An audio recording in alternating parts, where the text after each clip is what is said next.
تمہیں بھی پھنس کو ہی کیا بھائی؟ ہاؤ پھنس کو ہی. تمہیں پھنس کو ہی کیا؟ ہاؤ پھنس نہیں بھی. ہمارے یہاں نیٹ ٹیسٹ لگتا نہیں، خود ہمیں ابھی پھنسے نہیں. کیا مطلب؟ ذرا نیٹ لگے جیسا تمہیں کچھ اور بولو تو انہوں رائے دیتی. اب نیٹ میں پھنسنے کی محنت چلتی رہتی ہے. اتنا پھنسے ہوئے ہیں تو استخارہ بھی لوگ نیٹ سے کرنے لگے. اب ذرا جنا کے بعد نام تو نیٹ سے رکھ ہی رہے ہیں، اب دیگر معاملہ بھی نیٹ ہی سے شروع ہو جائے گا.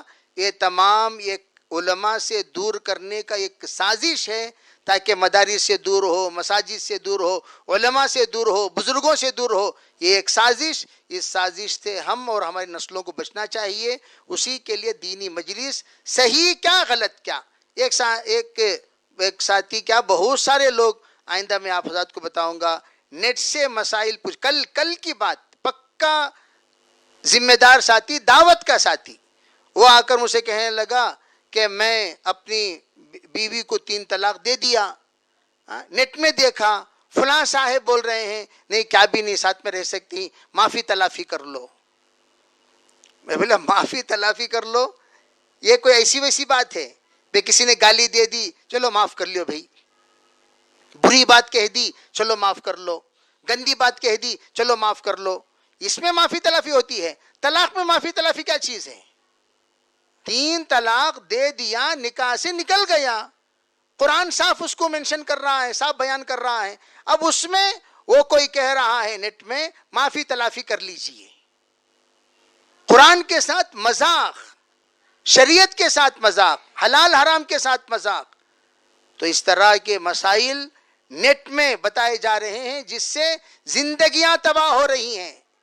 4 سال سے اس مسئلے پر عمل کر رہا ہے. میں نے کہا تیری بیوی کے ساتھ کوئی تعلق نہیں، تیرا رشتہ ختم ہو گیا، تیری بیوی 4 سال پہلے تجھ پر حرام ہو گئی، اب وہ تیری بیوی ہے ہی نہیں، تم دونوں کا تعلق ناجائز ہے.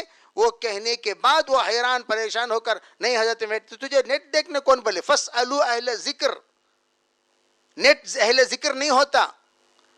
جب زندہ علماء اکرام ہیں، اہل ذکر، آخرت سے ڈرنے والے، اللہ سے ڈرنے والے، خوف و خشیت رکھنے والے، جس کو ہم اس وقت حضرات علماء دیوبند کہتے ہیں، ان کے متبعین، ان کے فضلاء، ان کے فارغین، ان کے معتقدین، ان سے ملتے جلنے والے، اس عقیدے کے معتقدین، کہتے نہیں کہتے؟ ان سے پوچھو، ان سے پوچھ کر اپنی زندگی کو تباہ ہونے سے بچاؤ.